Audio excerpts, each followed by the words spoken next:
Good morning, Mr. Guyton's class. Good morning, fourth grade. Good morning, College Park. Remember, this is for everybody. Welcome back to our YouTube channel. Welcome back to the beach. We got another lesson for you today. I hope you've written your just for today. I've written mine. Just for today, I'm going to tell my mom I love her. In fact, why don't we do that right now? Get on my fancy phone here. Let's call her up. Let's see if you can hear this.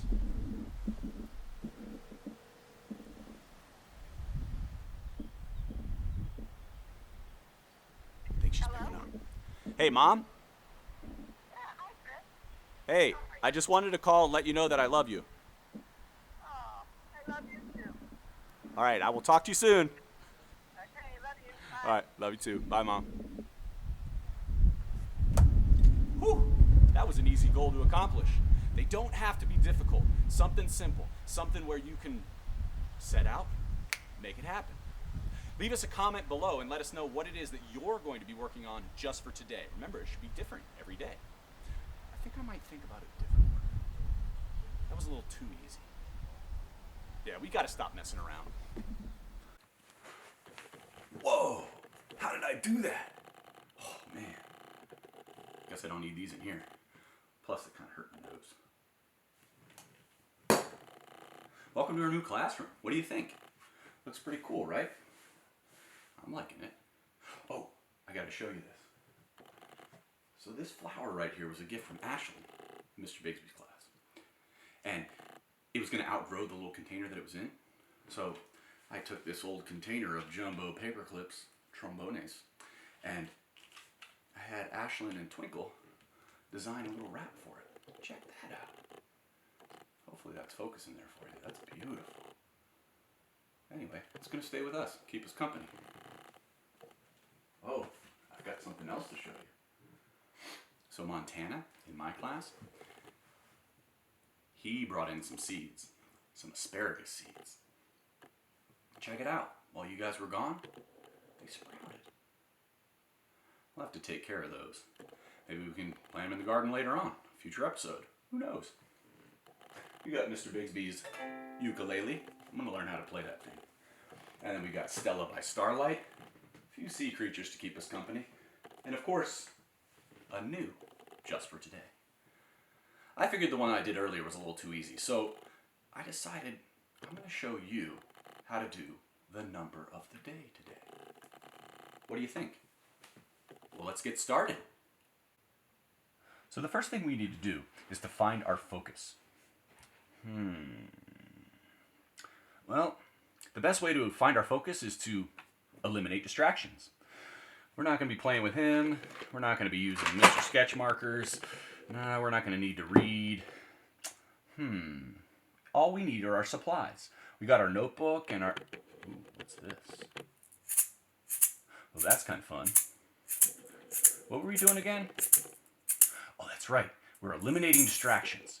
All we need is our notebook, 2 pencils, a pencil sharpener, our eraser, and our goal. Just for today, I will show my students how to set up their number of the day. So, let's get started. Start by opening up your notebook to the next available page. And we're going to turn it sideways so that we have the holes at the very top. I'm going to use a Sharpie today because it'll show up a little bit better for you at home. But I highly recommend using pencils when it comes to math. Remember, those erasers are going to come very much in handy. So we're going to start with the title. At the very top here, at our pink margin, that's what we call that line right there, we're going to write the number of the day. And just to point out real quickly, this is what we call title case. Anytime we have a title, we're going to capitalize the first letter of most of our words. Our number of the day, if you look down in the description, is 25 today. So we're going to start with 25. Our first activity is going to involve the number 25, as are all of our activities. So let's start with the first one here.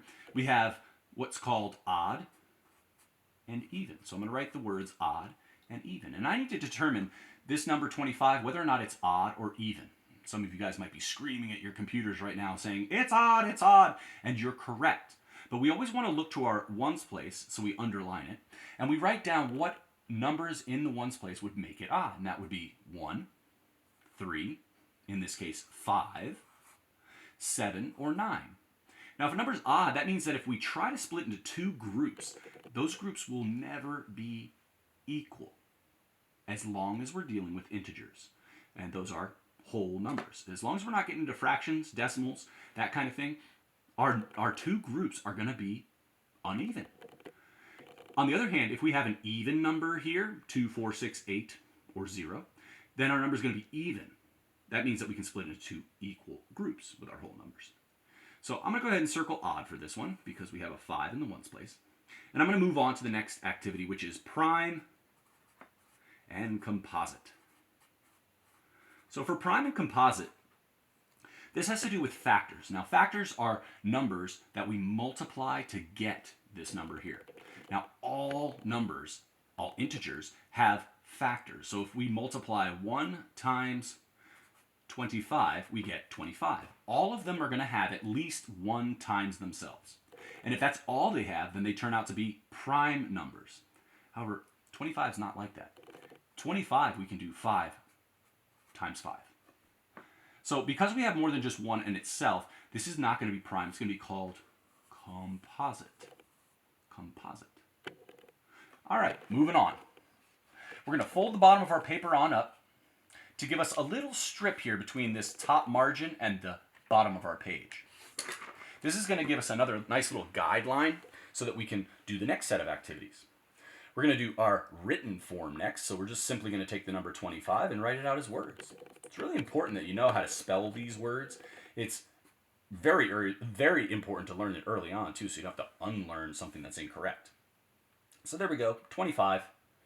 The next is going to be expanded form. So we're going to take each of these place values. In this case, it's only 1s and 10s, so 2 place values. And we're going to have to split those up. So we start with the biggest one, the 2. And that 2 doesn't represent just 2. That 2 right there represents 20. So we're going to write 20 plus, and then we move on to the next place value, which is 5. And that 5, because it's in the ones place, it equals 5. That's it. 1, 2, 3, 4, 5. So we have 20 plus 5 equals 25. The next one we're going to do is greater than or less than. So we take the number 25. We're going to write our greater than or less than symbols. We're going to find a number that's going to be less than 25 and a number that's greater than 25. Now, I like to choose a number, any number, and then whatever the difference between this number and that number, I like to continue the pattern. So if I'm going from 0 to 25, that means I'm moving by 25. So 25 plus 25 would be 50. And I would read this as 0 is less than 25, which is less than 50. For the next set, I'm going to pull my paper down here, the fold. I'm going to draw a nice line right across here. Sometimes I like to use a ruler, and you can if you want to. I'm also going to find the middle of my page, and this hole right here gives me a really good guide, and I'm going to pull a vertical line down. And then I'm going to split those in half. Okay, and you'll notice I'm not doing this exactly. It doesn't have to be 100% perfect. Okay, the important thing is that we have it partitioned into 2, 4, 6, 8 rectangles. The first rectangle over here, we're going to do what we call a sum. Now, it's not S-O-M-E, it's S-U-M, sum. And when we're talking about sums like this, we're talking about addition. So we're going to find two numbers that we can either add up to get 25, or as I like to do it, I like to start with the number 25, and then I like to add some random number. So I'm going to pull the number 56 out of the sky. Then I'm going to start in my ones place and say 5 plus 6 equals 11. 2 plus 5 equals 7 plus 1 more is 8. So I have 81. I'm going to move on to my next activity, which is a difference. So we're not talking about differences like what the number 8 looks like and versus the number 9 and how they're alike and how they're different. No, we're talking about subtraction. It's that simple. So I could either do two numbers to subtract to get 25, or I could start with the number 25 and I can subtract. Now, this case, I could just count up 20 and then 5 more. So my answer is going to be 7. Or I could do it like this. And what you're going to find is with different numbers, they're going to call for different strategies. Okay, and that's part of what I want you to be discovering on this number of the day stuff. So 15 minus 8, 7, 1 minus 1, 0. Oh, it's 7, just like that. The next activity is going to be called the product. Now, product, we're talking about multiplying. Now, I like to really give myself difficult ones for these. These are always fun. I'm going to throw 56 in there. I'm going to see what, if anything, they have in common here. So I'm going to start with my 6. 6 times 5 is 30. 6 times 2 is 12. 13, 14, 15. I'm done with this 6. So I'm going to zero it out, pull it down. 5 times 5. 5 times 2 is 10, plus 2 more is 12. Then I'm going to add those up. We have zeros, 10, so we're going to have to carry that 10. We have 2 and 2 more, and then our 1. Ooh, we have 1,400 or 1,400. I'm not really seeing any connection here, but I'm going to give myself a chance to go back at the very end and see if I can make any connections. The next step is doing our quotient. So we've already done addition, subtraction, multiplication, and yep, you guessed it, we're going to do division next. So we're going to put our number 25 under the hanger here, and we're going to divide it by some number, any number. I like to choose numbers that are not going to go in evenly. So I'm going to choose the number 4 this time. Well, I can't take the number 2 and split it into 4 equal groups, at least with whole numbers. So I'm going to have to look next door here to this 25. I'm going to have to do the whole thing at once, which can be a little intimidating sometimes. But if I think back to my facts, I can count by 4s and say 4, 8, 12, 16, 20, 24, 28. Oh, that's too high, so I'm going to get rid of that last one. And I am left with 1, 2, 3, 4, 5, 6. So if I say 6 times 4, that will give me 24. And if I subtract, I get 1 left over. And because I don't have any numbers to pull down, this becomes my remainder of 1.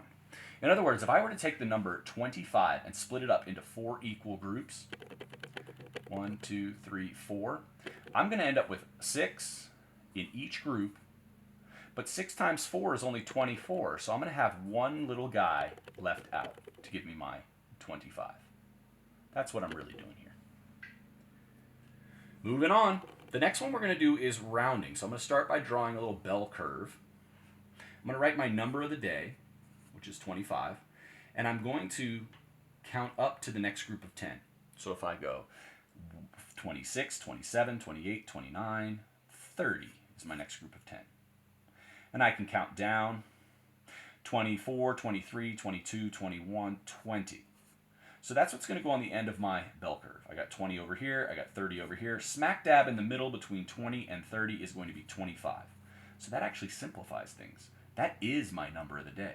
Now normally you're going to have the number fall somewhere either before halfway or after halfway. And that will tell you which one it's going to round to. But in this case, it's unique. We have 25 right here, which is 5 away from 30 and 5 away from 20. It's exactly in the middle. So here we have to default to a rule. We say 5 or above, give it a shove. Sometimes people say 5 or more, raise the score. There's a few different expressions. On to the next one. We're going to do dollars and cents. So we're going to take the number 25 and we're going to make it $25.25. So we can do a $20 bill. We can do a $5 bill. And we can do a quarter. And that's my $25.25. There it is. Almost there, home stretch. Doing a great job. Hang in there. For this one, we're going to do factors. Oh, this one's great because we've already got it done. Remember, factors are the numbers that we can multiply to get our number of the day. And in this case, we have 1 times 25, and we have 5 times 5. All right, last one. Here we go, bringing it on home. Our last one is going to be multiples. Now, sometimes we get these mistaken, factors and multiples.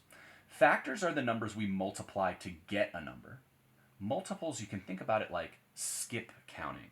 Now, I always kind of put this in parentheses just to remind myself. This is skip counting. So if I want to find multiples of 25, I have to count by 25.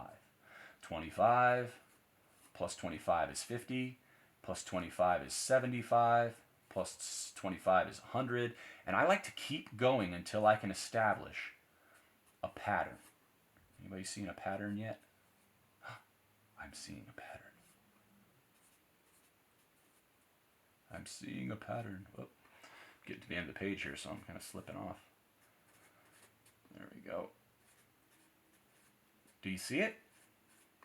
25, 50, 75 zeros. 25, 50, 75 zeros. 25, 50, 75 zeros. So cool. Well, that was fun, and hopefully you learned something new. Now, I know for some of you, that's extra practice. You've done it before. It's old news. But for some of you, it's brand spanking new. No matter what your skill level, though, you can try it every single day. And with every one of these videos, I'll give you a number of the day down in the description. You can take it from there. But don't just stop there. Make sure that you're choosing numbers on your own, too. Numbers that are difficult, challenging. Don't just stick to the activities. Push yourself. See what kind of patterns you can get to emerge. What kind of discoveries you can make. Remember, math is the language of nature. It's the language of science and music and finance and so much more. The greater your understanding of numbers, the more enriched your life will become. For all the 4th grade teachers, I'm Mr. Guyton. Until next time, don't forget to turn your light on.